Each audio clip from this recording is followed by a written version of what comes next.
most of us traditionally now goes according to the Black Book wines. A lot of the work was collated from previous collectors, and a lot of hard work was put in by people who unfortunately can no longer be with us. In the memory of all those collectors, and particularly the man that made it so popular at the start, can you please be all standing and read in silence to the memory of Cecil Sharp.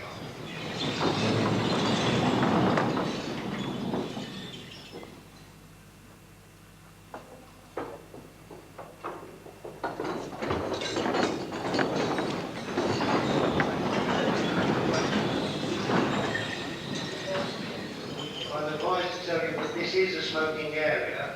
I don't know whether you'll be particularly popular if you do smoke.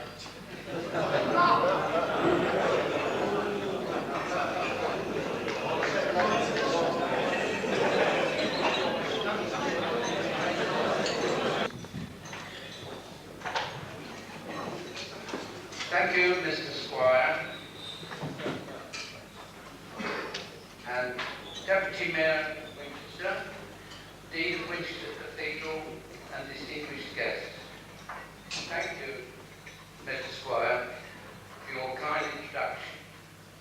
It really is an honour to welcome you all to the Borough of Test Valley,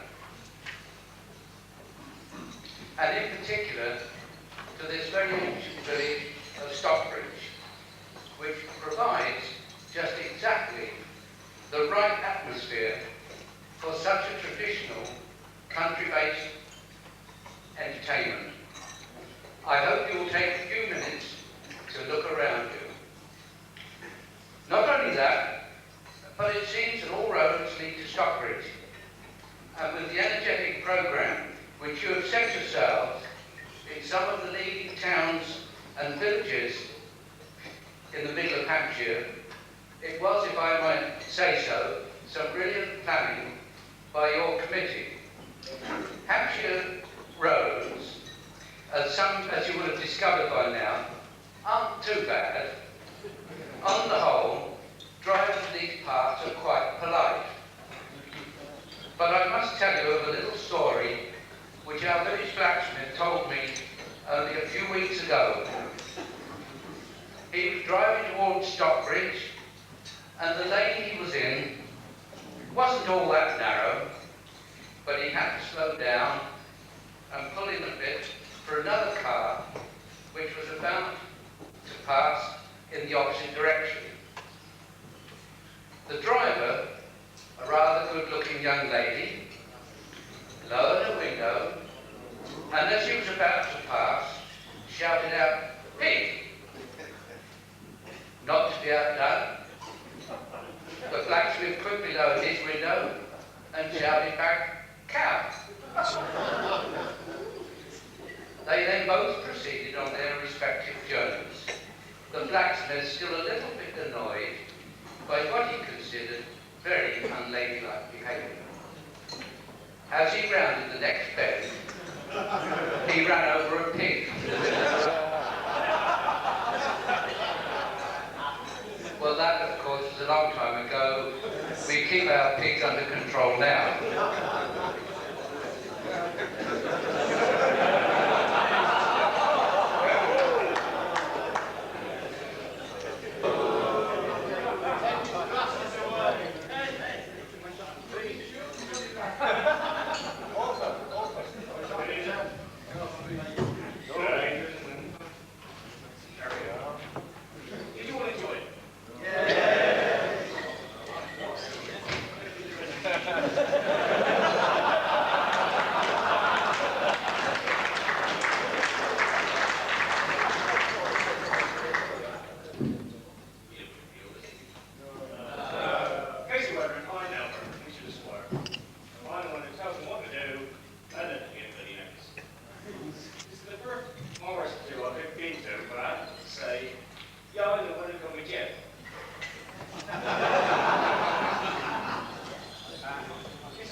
Speaking for the Tune in the night. Thank you for having with Congress Arms.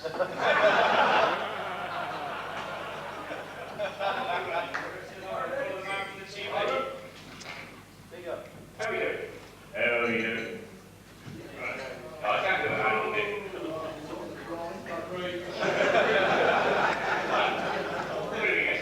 On my running order, so I had to follow them out on the TV. I went over to Harry and managed to get. But it's a marathon test buddy. Test buddy. Anyway, you could get somebody from the media, they would have served us as well as air Frank here. Stockbridge, having failed in bid to host the next Olympics, got us instead. I'm very glad we are here. If we'd had our first spring meeting here, we'd all been sat in the field. But we could have gone by train. This is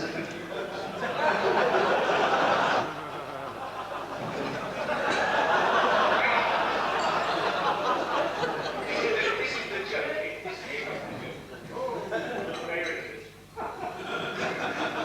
The lovely river Test, which flows through the village here, is famous for its fishing, and also for its poaching.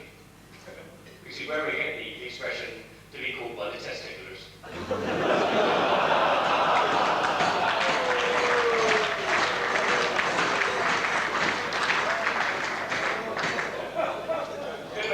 Winchester Morris was born on St. Sophronis's feast in 1953. You all knew that, didn't you? So, as these to sound the low major, return with us now to those 3 days of yesteryear.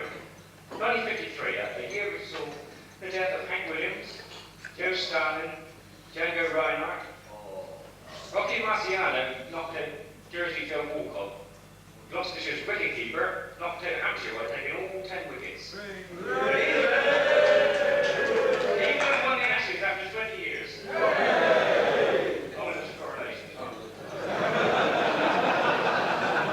However, I mentioned these events would be on the world stage, none of them would have brought us all here tonight.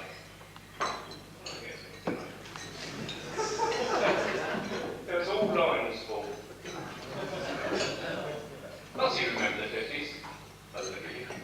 You remember rationing, golden coupons. It's probably why I'm to be found going the wrong bloody way in most of the dances.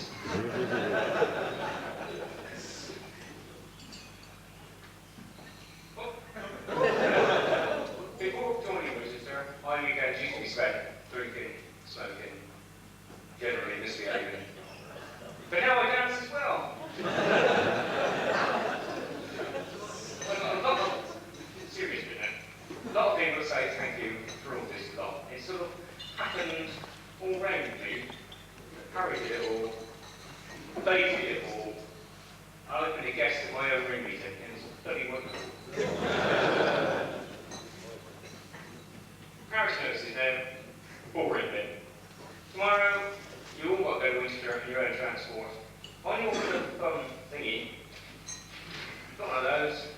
Follow the yellow brick road. Anyway, follow the yellow bit to the car park. Lunch is going to be at the Old Red Spot, otherwise known as the Royal Oak. So, all the Winchester men will be upstanding, and I'll leave you with one of the more memorable quotes from 1953 by Sherpa Tenzing. We done the bugger.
Well, I was recently in Buxton.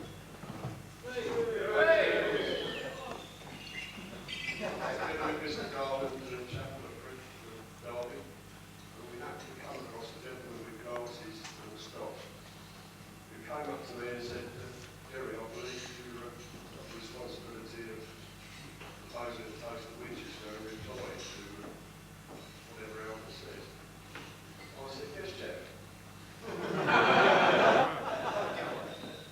said, well, have you got any problems? I said, well, not really. How long do you want me to go on for? 20 minutes? He said, 5 minutes? That's a bit much, he said. So, I can't say I've really been that show over there. It's not a lot of point, really.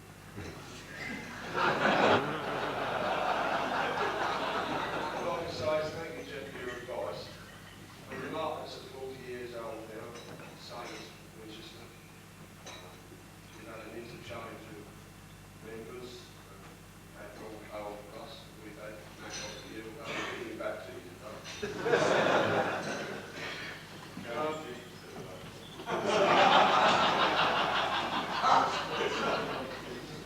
All I can say is that I hope our friendship continues to has done over the past 40 years. I'd like to thank Winchester on behalf of the guests. We've had a smashing time. We've been walking around Winchester and very enjoyable. The eclipse in does hold special memories for me. It's where I spent my first night in honeymoon.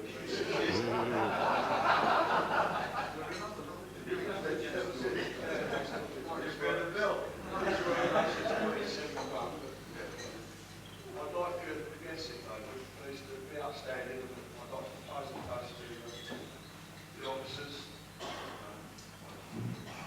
Winchester, past and present, of course Mr. Jerram, who's advised.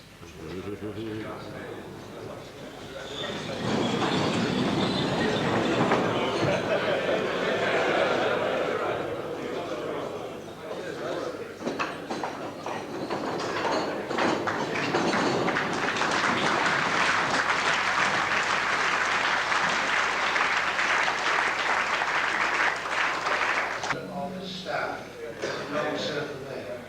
We have two very small presentations to make. The first one to the actual cooks and providers of the meal, people who can bring those in.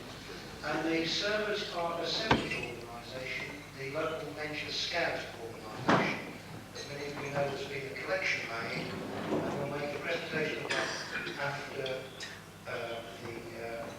presentation to the cooks. Which one through?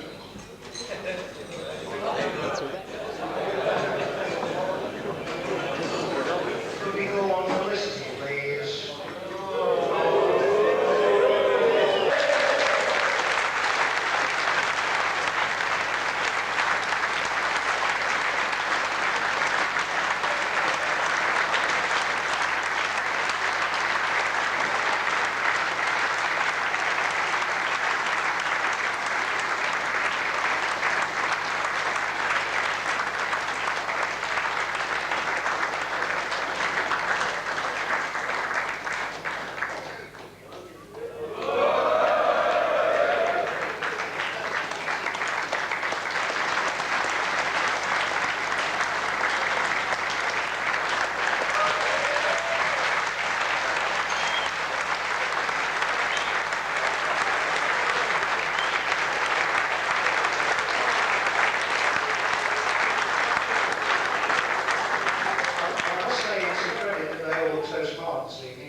Helping them clear away the table so that they can finish off before we start our songs.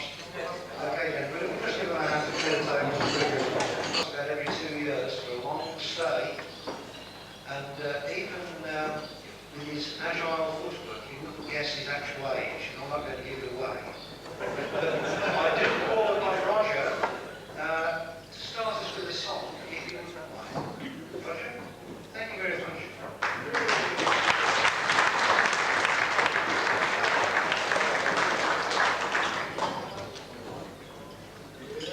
Born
every child that colours knows that fields are green. So where are the fields of waving corn?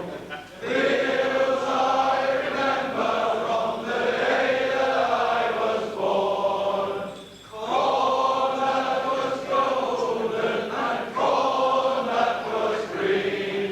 Forsaken for the twirling fields of yellow margarine. So next time you buy margarine from the shops, buy some glasses to protect you from the glare of the crops, and a mask to protect you from the smell so obscene that comes from the rotting fields of yellow margarine. So where are the fields of waving corn? Fields I remember from the day that I was born. Corn that was golden and corn that was green. Forsaken for the trodden fields of yellow margarine. Where are the fields of waving corn? Fields I remember from the day that I was born. Corn that was golden and corn that was green. Forsaken for the trodden fields of yellow margarine.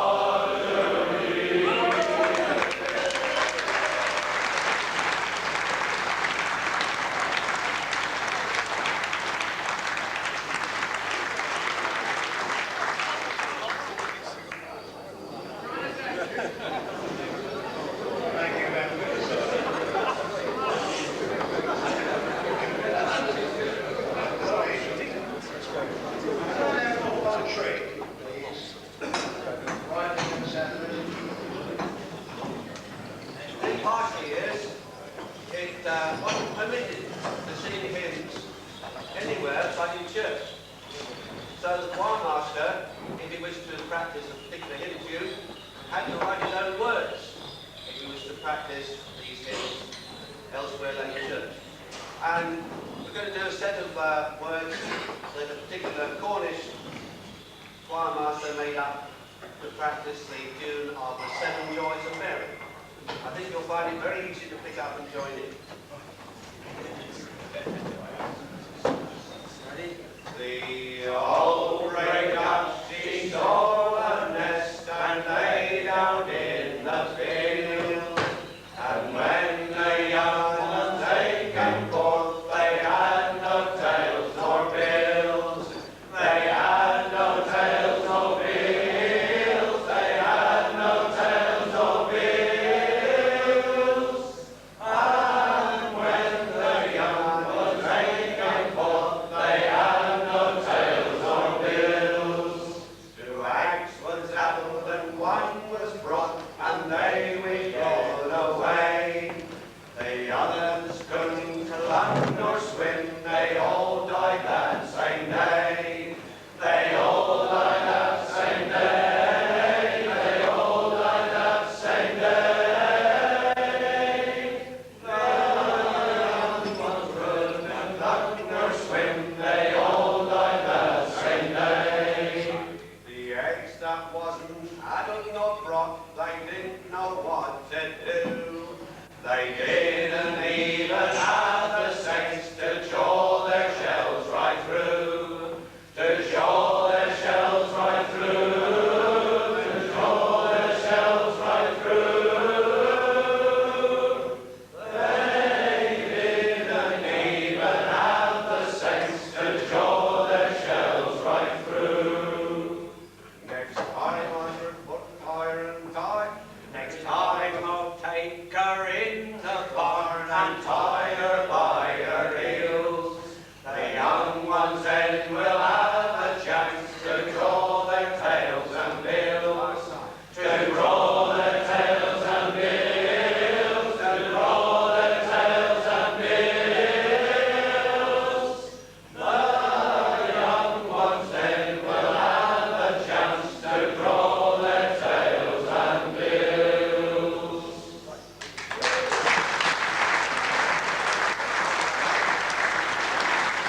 you want to see what the story, not a song? Yeah. But you sure about this? Absolutely. Sorry, it's hard. Right.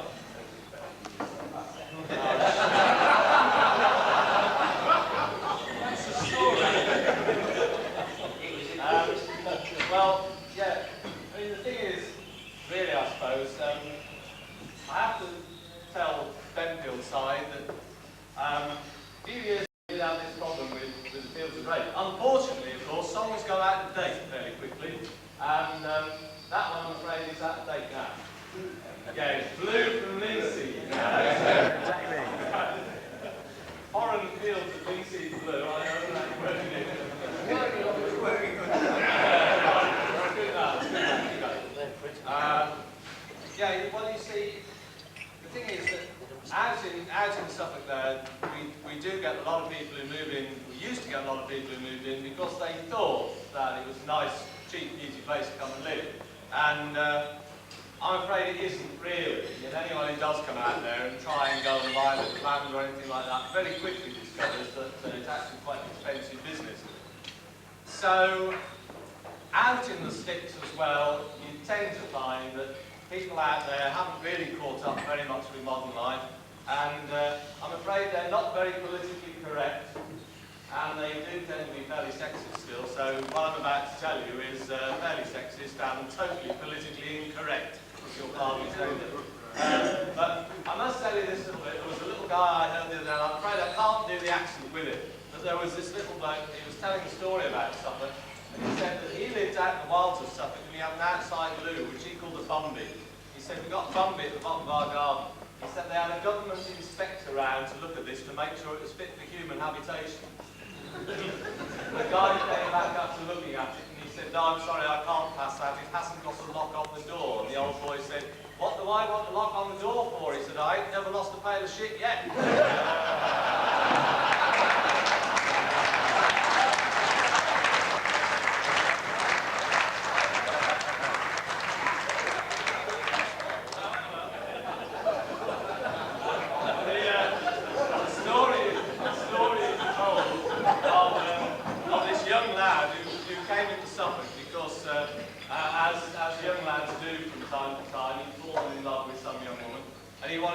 He wanted to marry her, but the trouble was that the woman, the mother-in-law, wouldn't let him consider marrying the daughter until he actually had somewhere to live.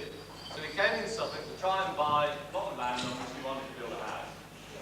So he came in, and of course the thing was he was walking around with kind of £5 in his pocket trying to buy a bit of land and discovering very rapidly that house prices and land prices over there have gone through the roof, and he couldn't do anything about this. And all the while, this old woman was saying, you ain't getting married until you've got somewhere to live. You've got to find a piece of land. So one day he's standing by this piece of land, and he's looking at the land when along came somebody who he could only assume was an estate agent. And the guy sidles up to him and he said, can I help you, my boy? And he said, well, I'm looking for a piece of land to buy. You know, this one's for sale, but I don't think I can afford it. And this bloke said, well, how much have you got? So he said, well, you know, I could draw back, but no more than that. He said, well, I tell you what, I think I might be able to come to some arrangement here. Just a little thing that I might be able to do. He said, tell you what, he said, this piece of land is yours. Don't want any money, it's yours. So the young guy thinks there's got to be some catch here. So he said, well, you know, I wasn't born yesterday, come on, fine, piece of land like this, you know, you could sell this to somebody else on ITV and make a profit, you know. He said, no, it's all right, my boy. He said, this is what you do. He said, this is the arrangement. You have this piece of land that you farm it for. All the crops, everything that grows in this piece of ground is mine. I will come collect it once a year. So the young lad thinks a bit about it and he said, yep, okay, that's the deal. Everything that grows in that bit of land is yours. You can come and collect it once a year. Thank you, said the strange man. And off goes the strange guy. So the young man goes to the woman. He said, it's all right, he said, your daughter. How did you get the land, said the woman? So he explained, you know, it's all right, it's all right. All the crops that grow in that land, I've got to give to this strange bloke who's going to come back in a year's time and get it. Don't be stupid, said the woman, don't be stupid. You know who that was, don't you? It's... Sorry, I do beg your pardon, you understand. The opposition. She said, you can't marry me, daughter. I'm not having that, she said. I'm not having that.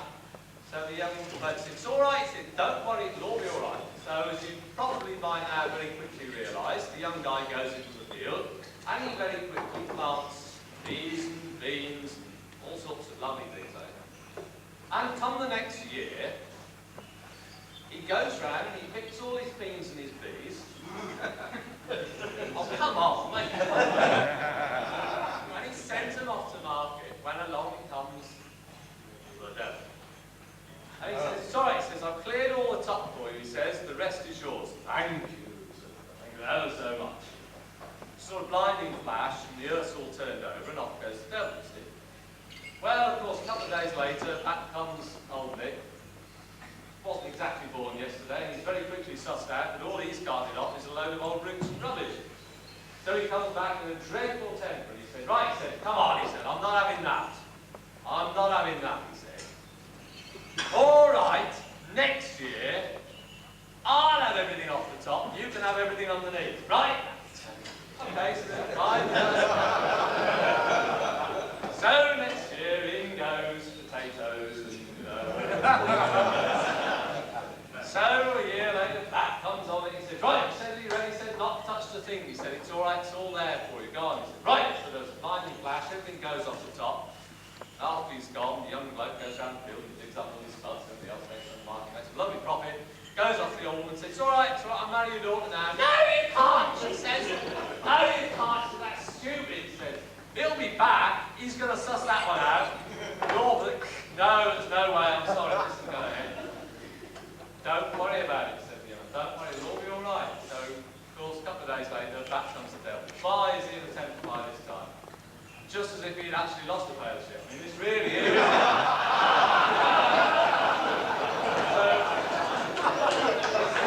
He says, that's it. He says, I'm having no more of this. You're for the high jump. Right, that's it. Stand by, here comes the trident. So the young man says, no, just a minute, he says, just a minute. Look, he said, do you mind? He said, after all, this is a fairy story. Can I ask 3 goes at something, please? So the devil says, all right, he says, I'll be back in 3 days' time. I want to know the name of a creature I have never seen. And I warn you, I've been around a long time, right? But I want to know the name of some animal I have never seen. Okay, said the young man, it's all right, I'll think about it. So he goes on, goes to the old woman, and he said, it's all right, you see, I've told you it'll be all right. I've got to come up with the name of an animal that the devil's never seen. Okay, it's no problem. Well, of course, you can imagine, mother's not terribly chuffed about this, and the marriage still is none. So the young man said, no, come on, let's put our heads together. What, an animal that the devil's never seen. What have we got? How about, well, a really good animal. What have we got? How about Latino Morris Man? No, he's going to suss that one out straight away. What else have we got? Well, I know, we've got a Hammersmith Morris Man. No. He says, okay, so he makes this list, you see. So the old woman, by this time, she's tearing her out. She's really, she said, I'm sorry, sir, you know, it's the end of it, that is, I'm afraid you're dead, right? There's no way about it. So the young man says, no, he says, no problem. The devil comes back tonight, he said, leave it all to me. He says, you go off to bed, don't worry about it. You go to bed, try it. So the old woman goes up to bed, the young man's sitting by the fire, and come the chimes of midnight, pow, and there he is. And he says, right, here I am, he says, this is it. 3 choices, you've got 3 choices, an animal I have never seen in my life before. He says, okay, he says, how about a, what have we got? How about a platypus? Don't be stupid, sir. No, of course not. I know what they are. Oh, all right. Well, he said, how about a canoe? No, sorry, sir. No, not one of those in the book. No problem. The Observer's Book of Strange Animals. He said, well, he said, I'm sorry. He said, I've got something here called I'm not sure what it is. It's called a Jerram. I can't read that. He says, oh no. He says, no. He says, no, I've seen that one. He says, that's all right. He said, I was down Winchester. I saw it. Well, he said, I'm sorry. That's it. You've had your 3 chances. Right. That's it. I'm afraid. This is it. Any last wish? Any last words? Anything like that.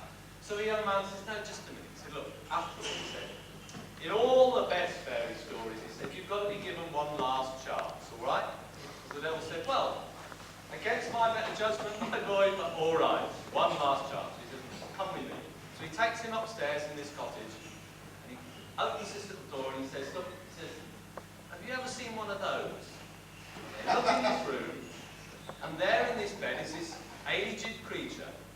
It's only got one leg, because the other one's standing by the side of the bed made of wood. It's only got one eye, because one of them's in a pot on the side of the table. It's got no teeth, because they're sitting on the side of the bed, smiling at it. It's got no hair, because the wig's hanging up the bedpost at the end. And the young man says, have you ever seen one of those? The devil says, oh my God, he said, no, I've never seen anything like that. So the young man says, all right, okay then, you've never seen one of those, right? He said, there we go then. He said, right, it's called a mother-in-law, right? So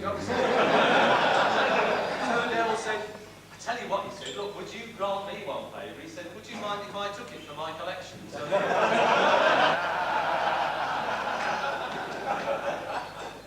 so this is blinding flash, not because the mother-in-law, the young man married the woman, they lived happily ever after. There you go, one more.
Gave us what you might call the Squire, but we call the Eddie's most mob. We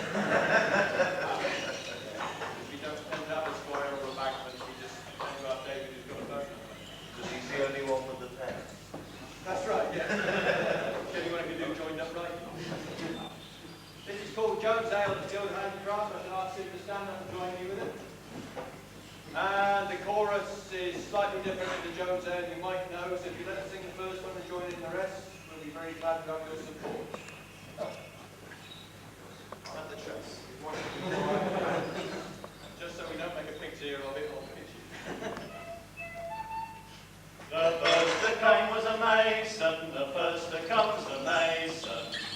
There ne'er was one could face him among that jovial crew. He dashed his trowel against the wall, and wished the church and tower might fall, that there might then be work for all. When Jones Ale was new, brave boys, when Jones Ale was new. The next was a metal worker, the next was a metal worker. As he was no time shirker, he must join the jovial crew. It still there was choice, his talk was tall. May the guild make us hardest, he gave us his call. God save us, cried the others all. When Jones Ale was new, brave boys. When Jones Ale was new. The next was a cabinet maker, the next was a cabinet maker. The cleverest glue pot faker among that jovial crew. He'll make you a table or do up a chair, but since wages as usual were very unfair, he gave us his views and he'd plenty to spare. When Jones Ale was new, brave boys, when Jones Ale was new. The next he was a smith, sir, the next he was a smith, sir. His words were full of pith, sir, as he joined the jovial crew. Ho, ho, said he, if you'll listen to me, When the tip the trusses no more agree, stout wrought iron shall tie the tree. When Jones ale was new, Ray boys, when Jones ale was new. The last he was a printer, the last he was a printer, and were it summer or winter, he must join the jovial crew. Oh, said he, listen to me. No, it isn't that one, is it?